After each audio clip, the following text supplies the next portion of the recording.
सभी भक्त जनों को सप्रेम नमः। आज आपकी तरफ से कोई भी जिज्ञासा जो आएगी, मैं जितने यहाँ लोग हैं, आपसे मेरा मतलब सिर्फ आप ही से नहीं है, परंतु आप सबसे पहले आप सबकी जिज्ञासा होगी, फिर इन सब की जो जिज्ञासा होगी वह होगी। तो जो भी जिज्ञासा है आप पूछिए, आज तक जो भी आपको लगा है, चाहे आपका निजी जीवन से संबंध रहा हो, चाहे सार्वजनिक जीवन से संबंध रहा हो, चाहे आध्यात्मिक प्रश्न हो, चाहे कोई भी प्रश्न हो दुनिया का, आप पूछिए, उसी से संबंधित में जो भी आपको लगता है कि इसका उत्तर नहीं मिल रहा है, मैं खोज रही थी, मेरी जिज्ञासा थी, तो आप पूछिए। पहले आप हाँ, जो भी मन में है, कहीं के किसी के चीज़ के बारे में पूछिए।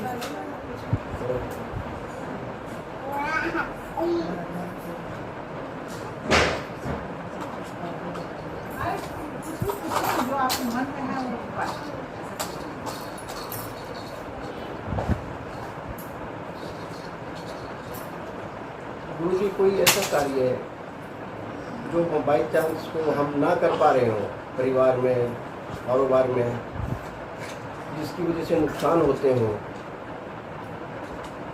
तो ऐसा कैसे पता चले हमारे को कि भाई हम कुछ गलत कर रहे हैं? ठीक, हाँ, आप भाई यही है, कोई भी आप दोनों का एक ही या कुछ और आपको पूछना है? ये तो पूछ ही चुके, उसी चीज़ को आप पूछेंगे तो फिर नहीं होगा, ये तो तब मैं दूंगा ही। कुछ आप और दूसरा नया पूछ लीजिए, ताकि बस यही पसंद है गुरु जी, बच्चे हमारी इज्जत करें, और ये बस यही बात, बस बच्चे हमारे घर में रहेगा, हमारे इज्जत करें, हमारे घर में सुख से। चलिए ठीक है, दो अब आप लोगों की तरफ से हो जाए। बहू के अपना बढ़िया सब कुछ हो जो है, उनको अच्छा समझ गया, आशीर्वाद दीजिए। मैं समझ गया। हाँ, उनको अच्छा आशीर्वाद दिए, बढ़िया सब कुछ हो, स्वस्थ हो। जो भी उससे संबंधित उपाय होगा मैं अवश्य बताऊँगा। हाँ, आप पूछिए, जो भी मन में पूछ लीजिए, बिल्कुल खुला दरबार है। क्योंकि जब मुझसे नहीं पूछेंगे तब फिर कुछ नहीं। मैं क्योंकि एक बार जब मैं व्यास गद्दी पर बैठा हूँ ना, एक बार जब बोलूँगा तो फिर कोई नहीं कुछ बोलेगा, फिर कोई कुछ नहीं बोलेगा। इसलिए अभी पहले ही जो पूछना है पूछना है। और मियाँ बीबी का जो नाम बने तो उसका क्या आशा? चलिए ठीक। हाँ, आपका कुछ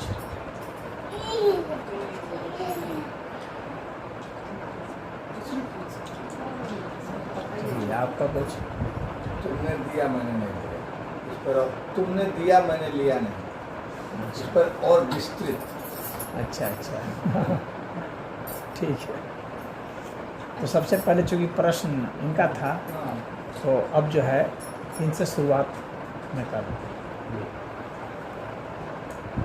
इनका प्रश्न जो है व्यापार संबंधित है कि व्यापार कैसे फले फूले। तो ये जो मैं अभी बतलाने जा रहा हूँ आप लोगों को, इसका आप लोग की तरफ से, चूँकि आप लोग की तरफ से प्रश्न कर दिया गया है, उसमें आप लोगों ने जितना समय लिया वो लिया। अब मैं उत्तर दूंगा तो जितना मैं मुझे लगेगा कि समाधान हो चुका है उतना मैं लंबा उत्तर दूंगा। कहने का मेरा तात्पर्य है कि आप यह नहीं कहेंगे कि इतना ही शॉर्ट में बोल दीजिए या इतना ही, ऐसा आप सब नहीं बोलेंगे। मैं पर्याप्त समय दूंगा क्योंकि समझाने के लिए आप लोग की जिज्ञासा है, तो समय पर्याप्त दूंगा। देखिए, व्यापार से संबंधित यदि कुछ नुकसान होता है तो किन किन कारणों से नुकसान होता है, पहले मैं वह समझा देना चाहता हूँ।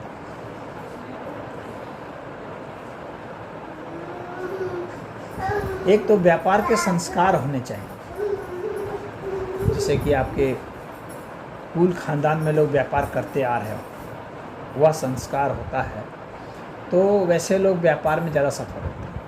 लेकिन जब एक ही दो पीढ़ी होती है तो उनको सफलता हासिल करने में कुछ परेशानी होती है, क्योंकि बेसिक उसका क्लियर नहीं होता है व्यापार से संबंधित। आप लोग पहली पीढ़ी के व्यापारी हैं जैसा मैं समझ रहा हूँ, तो पहली पीढ़ी के व्यापारी को बहुत मुसीबत का सामना करना पड़ता है, क्योंकि हर फार्मूला को खुद खोजना पड़ता है कि इस कैसे मैं सामान लाऊंगा, बेचूंगा, क्या करूंगा। यानी अर्थशास्त्र का जो विज्ञान है उसको आपको खुद खोजना पड़ता है। दुनिया में हर तरह की पढ़ाई होती है, एक पढ़ाई नहीं होती है, अमीर बनने की पढ़ाई। हर तरह की पढ़ाई होती है, अमीर बनने की पढ़ाई नहीं होती है। वह व्यक्ति को खुद खोजना पड़ता है कि कैसे अमीर बने। आपको पूरा अर्थशास्त्र की पढ़ाई हो जाएगी, पूरा कॉमर्स की पढ़ाई हो जाएगी, पूरा ट्रेड की पढ़ाई हो जाएगी, मैनेजमेंट की पढ़ाई हो जाएगी, लेकिन अमीर बनने की पढ़ाई नहीं होती। वैसे जो लोग अमीर बने हैं उन लोगों ने भी पुस्तकें बहुत लिखी हैं और बहुत कुछ बताए हैं, लेकिन फिर भी जो बहुत गहरे राज होते हैं वे नहीं बता पाते हैं, या वे नहीं बताना चाहते हैं, जैसा भी समझ। तो पहली चीज़ मैं ये समझता हूँ कि अगर आपका वंशानुगत है, आपके कुल खानदान में है, या आपकी बिरादरी अगर है, वैश्य बिरादरी की है, तो उसको सुविधा होती है। जो वैश्य बिरादरी के नहीं होते हैं उनको सुविधा नहीं होती है, क्योंकि उनको उसका बेसिक नहीं पता होता है। फॉर्मूला एक परेशानी है, तो वह आपको खुद खोजना पड़ता है। व्यापार के नियम आपको जानने पड़ते हैं। तो व्यापार के नियम अगर मैं बताऊंगा तो मैं बहुत लंबा बता सकता हूँ, काफ़ी समय लगेगा, लेकिन मैं बहुत शॉर्ट में बताता हूँ ताकि आप थोड़ा संक्षेप में आपको मार्गदर्शन मिल जाए। बाकी तो आपको अंदर की बात थोड़ी थोड़ी खुद खोजनी पड़ेगी।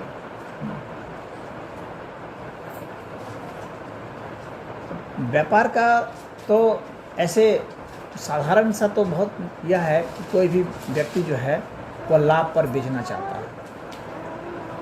यह व्यापार का साधारण सा यह है, लेकिन लाभ पर बेचना इतना आसान नहीं है। इसी के लिए तो सारे व्यापारी परेशान हैं कि कैसे बेच पाएँ लाभ पर। हालांकि उसकी कोशिश होती है बेचने की। सामान वो लाता है जहाँ से, वो कोशिश करता है कि कम से कम दाम पर सामान लाए, उसके लिए वो पता लगाता है। यदि वो पता लगा लेता है तो फिर उसको फिर अधिक से अधिक दाम पर कैसे बेचा जाए इसकी कोशिश करता है।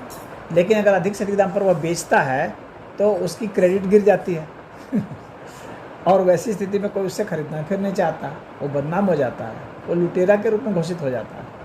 इतना सहज नहीं है लाभ ले लेना।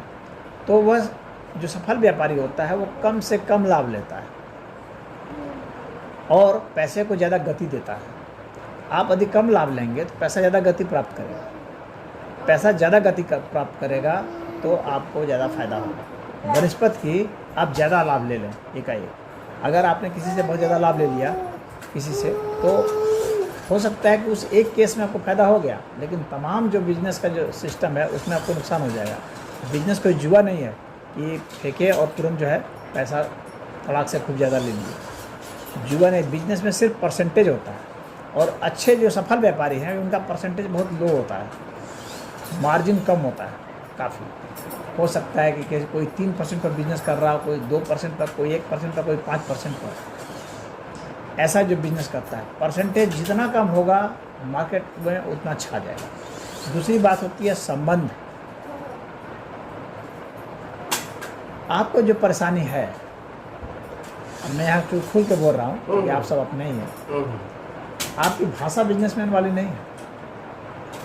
बिजनेसमैन की भाषा होनी चाहिए, भाषा ऐसा कि लोगों का दिल जीत ले, मन मोह ले। आपकी भाषा कड़क है, बिजनेस को बहुत मीठा बोलने वाला होना चाहिए। तो आपको अपने इस भाषा में सुधार करना पड़ेगा। संबंध बिगाड़ने वाला नहीं होना चाहिए, संबंध बनाने वाला होना चाहिए। यानी अधिक से अधिक लोगों से संबंध बना सकें। और संबंध कैसे बनता है? लोगों से मुस्कुरा करके बात करने में, और लोगों के व्यक्तिगत जीवन क्या है, उसकी जो क्या परेशानी है। दुनिया में हर कोई अपनी परेशानी बताना चाहता है और चाहता है कि कोई उसका समाधान करे या सुने कम से कम। तो आपको एक अच्छे बिजनेसमैन को दूसरे की परेशानी सुननी चाहिए। एक ग्राहक आपके पास आया, आपने सिर्फ उसको सामान देकर लौटा दिया तो वो अच्छा व्यापारी नहीं है। अच्छा व्यापारी वह है जो उतने सामान देते देते ही उसका हाल चाल पूछ ले, उसके घर का हाल चाल पूछ ले और उसकी परेशानी क्या है वह भी जान ले, उसकी आय जान ले, उसका व्यय जान ले, उसके घर की परेशानी सब जान ले। उतने ही देर में, मान लीजिए 3-4 बार अगर वो आ जाता है, उतने देर में आप जान लो, उससे आपको पूरा उसका इतिहास पता चलेगा।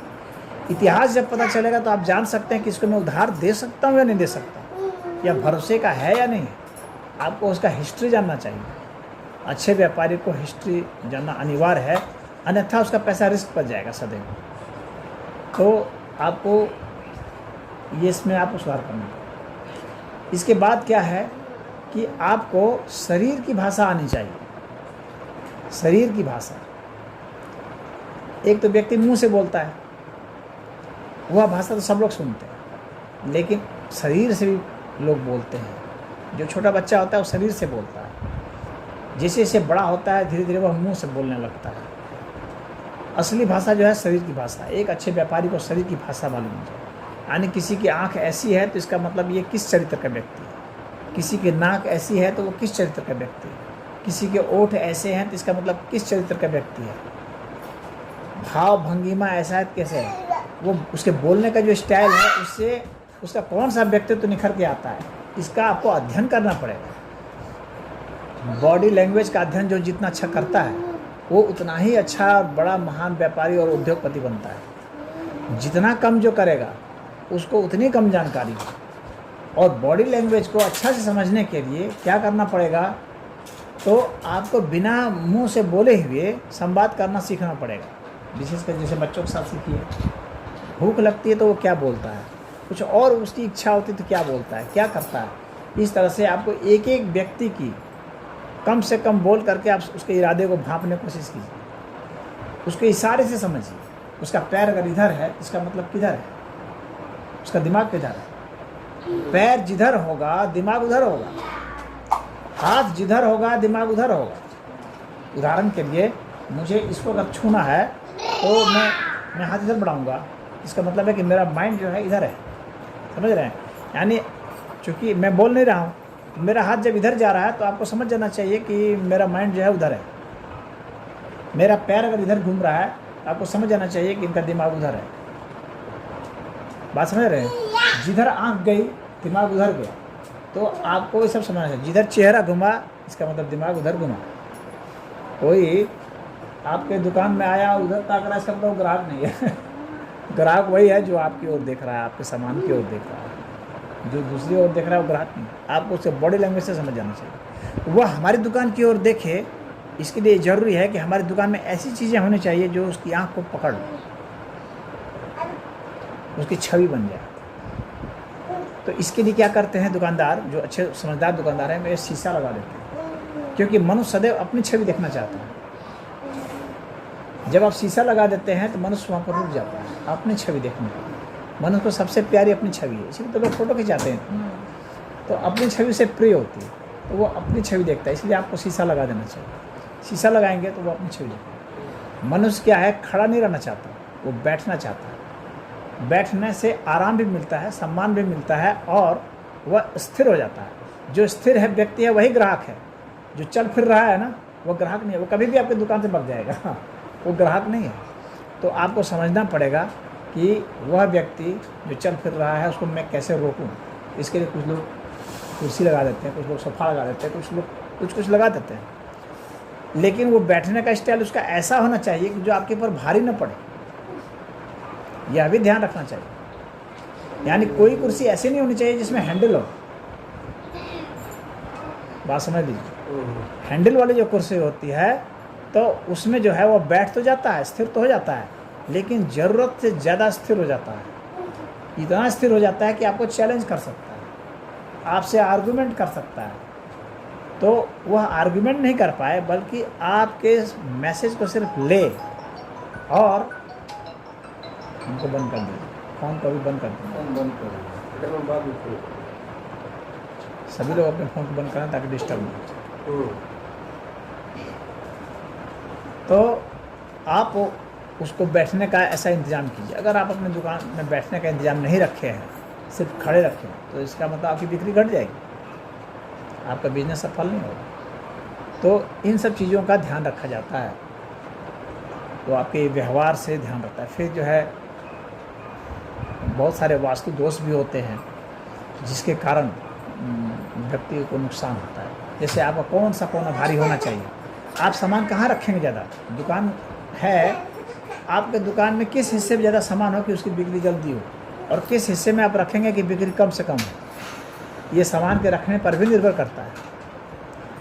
यदि आप उत्तर और पूर्व की ओर उसका जो कोण है उसमें, और उत्तर और पश्चिम का जो कोण है उसमें जो छोटे सामान सब रखते हैं बेचने के लिए, तो वो सबसे अच्छे होते हैं, वहाँ से सामान जल्दी जल्दी बिकेंगे। लेकिन यदि आप रख देते हैं पूरे दक्षिण में, तो वहाँ सामान आपके स्टोर रहेंगे, बिकेंगे कम। जिस सामान को चाहते हैं कि ये निकले, उसको जल्दी से शिफ्ट कीजिए पश्चिम और उत्तर के कोण, वहाँ से वो निकलेगा। आपका गल्ला किधर रहता है, आप गल्ले की किधर बैठते हैं, यह भी बहुत महत्वपूर्ण है। गल्ला सदैव आपके दाहिनी ओर होना चाहिए, राइट हैंड में होना चाहिए। ग्राहक जो भी आता है, अगर आपका सीधा आता है तो वह उतना अच्छा ग्राहक नहीं है जो फ्रंट में सीधा आता है। अगर परपेंडिकुलर आता है, यानी 90 डिग्री का कोण बनाते हुए आता है, आप इधर बैठे हैं वो इधर से आता है, तो वो ज़्यादा अच्छा ग्राहक होगा। अगर सीधा आएगा तो उतना अच्छा ग्राहक नहीं होगा। यानी उसको आपको इस तरह से करना है, वो इधर से आए और आप इधर बैठे हो, 90 का एंगल बनाता हुआ हो, वो आपके लिए अच्छा ग्राहक हो। और जो सीधा सीधे हेड ऑन कॉलिजन करता है, सीधा फ्रंट में टकराता है, आप इस तरह से दुकान पर बैठे हैं सीधा और वो इधर सीधी चढ़ के आता है, वो उतना अच्छा ग्राहक नहीं होता है, विशेषकर तब जब उसके पास वहाँ बैठने की भी कोई चीज़ नहीं है। तो ये आपको घर के वहाँ दुकान के वास्तु को समझना पड़ेगा कि आपका वास्तु क्या है। फिर वहाँ पर आप लाइट कैसी लगाए हैं दुकान में, जिससे कि उसके ऊपर अच्छा प्रभाव पड़ रहा है, उसके ऊपर है। दुकान प्रतिदिन खुलनी चाहिए, ये ध्यान रहे। और गल्ला पर आप ही को बैठना चाहिए। कुछ लोग क्या करते हैं, कभी हम बैठे, कभी अपने घर के किसी को बैठा दिए, कभी कोई भाई बैठ गया, कभी कोई बेटा बैठ गया, ऐसे करते हैं घर के लोग। ऐसे करने से लक्ष्मी रुष्ट हो जाती है। आपको सदैव आप ही को बैठना है। कुछ लोग तो ये मैं देखता हूँ कि कुछ लोग तो नौकर को भी बिठा देते हैं गले पर। हमारे कुछ करीब मैंने कुछ लोग को निर्देश भी दिया कि आप ऐसा मत क्या कीजिए। संजीव भी कभी कभी बैठा देता था, मैंने संजीव को कहा कि नहीं, मैंने कहा संजीव नहीं, ऐसा तुम काम मत करो, तुम्हारा वहाँ रहना जरूरी है। हमारे और भी हैं उधर, रमेश के हैं, वो बैठा देता था। गल्ला सदैव आपके पास होना चाहिए, लक्ष्मी आपके कंट्रोल में होना चाहिए। हम चले गए तो फिर अब मैं इनको बता दूँ, जो इन्होंने प्रश्न पूछा है, अभी मेरा दिमाग उधर फ्लो कर रहा है। अब आप दिमाग को हमारे बाधित मत करें। इसलिए मैंने शुरू में कहा था, जब मैं बोलूँगा फिर आप लोग नहीं बोलेंगे, आप सिर्फ सुनिए। तो गल्ला जो है वो आपके हाथ में ही होना चाहिए, वो शिफ्ट नहीं होना चाहिए, कदापि नहीं होना चाहिए। और जो आपकी दुकान है, जब तक आप जीवित रहेंगे या जब तक आपको लगता है कि अब मैं बिजनेस करूंगा, तब तक आप ही उसमें रहेंगे। चाहे आपका बेटा भी क्यों ना हो, वो उसमें जो है एक स्टाफ के रूप में रहेगा। ये सदैव ध्यान रखो। वो कभी मालिक नहीं बन सकता, ना बनाना है आपको, इसी का ध्यान रखो। क्योंकि मालिक दो नहीं होंगे कभी भी। जब दो होंगे दुकान नष्ट हो जाएगी। मालिक एक ही रहेगा, डिसीजन एक का ही होगा। अगर आपको बेटा को बनाना है तो आप खुद रिजाइन कीजिए और बेटा आप सहयोगी बन जाइए, आप स्टाफ बन जाइए, उसको फिर मालिक बन जाना। जहाँ दो मालिक बने तो व्यापार खत्म होगा। तो आपको उस तरह से व्यवहार करना है। अब इसके अलावा क्या होता है कि व्यक्ति की, ये तो मैं थोड़ा बहुत वास्तु का आपको बता दिया। इसके बाद क्या होता है, व्यक्ति की अपनी कुंडली क्या है, उसकी ग्रह दशा क्या है। ग्रह दशा अगर उसकी अच्छी है तो उसको व्यापार अच्छा पड़ जाएगा। वास्तु का 50% रोल होता है और 50% रोल उस व्यक्ति का होता है। तो आपकी अपनी समझदारी बिजनेस में कितनी है वो सब तो है ही, जो बात बताई मैंने। इसके अलावा आपकी ग्रह दशा क्या है, चूँकि आपकी ग्रह दशा आपकी कुंडली मुझे पता नहीं है। हाँ, पता होती तो खैर उसके ऊपर भी कभी चर्चा कर देता। अगर आपकी ग्रह दशा अच्छी है जिसमें कि बिजनेस में लाभ भाव का जो स्वामी है वह बैठा हुआ है तो वह लाभ देता आपको। यदि आपको लाभ नहीं हो रहा है तो इसका मतलब है कि आपकी ग्रह दशा अभी कुछ न कुछ बिगड़ी हुई है। बिगड़ी हुई है तो उसमें क्या सुधार हो सकता है? अगर किसी ज्योतिषाचार्य के यहाँ जाएंगे तो वह कुछ उपाय समझा सकता है। और इसके अलावा और जो बिजनेस के जो नियम हैं जो कि अमूमन लोग नहीं बताते हैं उसे, आप जो है दुकान का मालिक अपने को कभी मत समझिए, भले मालिक, आप सदैव एक नौकर समझिए। और बिजनेस का नियम है कि आप जो है लाभ का 10% ही ले सकते हैं, जिसको कि आप खर्च कर सकते हैं अपनी मर्जी से। यदि आप उससे ज़्यादा लेते हैं इसका मतलब है कि बिजनेस को आप जो है सही अर्थ में नहीं दे रहे। बाकी जो 90% बचते हैं उससे ही आपको उसको बढ़ाना है, सुरक्षित रखना है, घर के लिए रखना है, जो भी रखना है। सिर्फ 10% आप उसका इस्तेमाल कर सकते हैं जो आपकी मनी है। अमूमन लोग सोचते हैं कि ये गल्ला उठाए तो अब ये मेरा है, और इसके बाद कितने लोग ऐसे हैं जो फिर उसके बाद दोस्तों के साथ सब हो रहा है, पूरा देख चलो फिर ठीक है कल देखा जाएगा। ऐसा नहीं होना चाहिए। वह नियम सदैव नियम होना चाहिए और आपके पास 10 डब्बे होने चाहिए जिसमें कि पैसा को आप बराबर डाल दें। उसका एक हिस्सा जो है